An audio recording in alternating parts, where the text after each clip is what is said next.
Ini adalah sesi yang terakhir untuk kita petang ni, kita praktis petang ni, iaitu CPR ataupun cardiopulmonary resuscitation.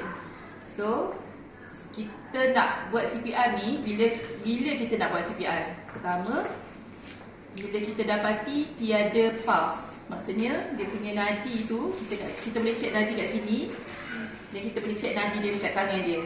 So dua-dua nadi ni tak ada, dan kita check dia punya pernafasan, maksudnya dia punya airway, pernafasan dia. Dan kita tengok dia, sambil kita letak macam ni, kita tengok dada dia naik turun tak. Kalau tak naik turun, tak ada rasa macam ada pernafasan, kita boleh start CPR. So CPR ni, sebelum start CPR, kita kena pastikan semua lapang dululah. Selamat, tak ada apa-apa lah. Jangan pula kita duduk kat tengah jalan buat CPR, kena langgar je. Kita tak perasan kan. Okey, lepas tu kita panggil seseorang, tolong call 999 ataupun cik call 999 sebelum kita nak start. Okey, so kita kata cik call 999, and then kita pun start. Kita boleh panggil the patient, cik okey ke? Okay. Kita boleh lah, maksudnya benda ni dia boleh cik okey tak. Lepas tu kita check nadi dia, lepas tu kita start check dia punya pernafasan apa semua. And then kalau tak ada juga, kita panggil, suruh panggil kecemasan, and then kita start compression. Kat mana nak compress? Okey, dekat dia punya, kalau kita kata badan kita ni dibahagi kepada 4, betul-betul kat sebelah ni. Okey, dan kita boleh je letak tangan mana-mana, boleh je. Kalau saya letak tangan ni kat atas macam ni. Kita lock, boleh lock. Kalau dah expert, dia macam ni je. Kalau tak expert, kita lock lah, takut tergelincir. Okey, dan kita punya posisi badan mesti tegak. Tangan ni mesti tegak lah. Nampak kan? Nampak? Okey, tegak, dan kita nak start compression. Kita akan buat 30 compression. 30 compression, 2 hembusan. 30 compression, 2 hembusan. Okey, saya start compression ni. 1, 2, 3, 4, 5, 6, 7, 8, 9, 10, 11, 12, 13, 14, 15, 16, 17, 18, 19, 20, 1, 22, 23, 24, 25, 26, 27, 28, 29, 30.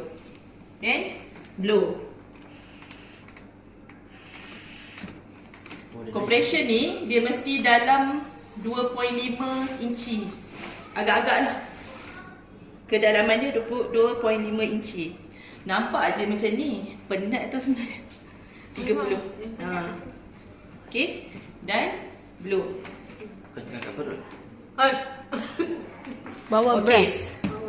Dia kita buat ni 32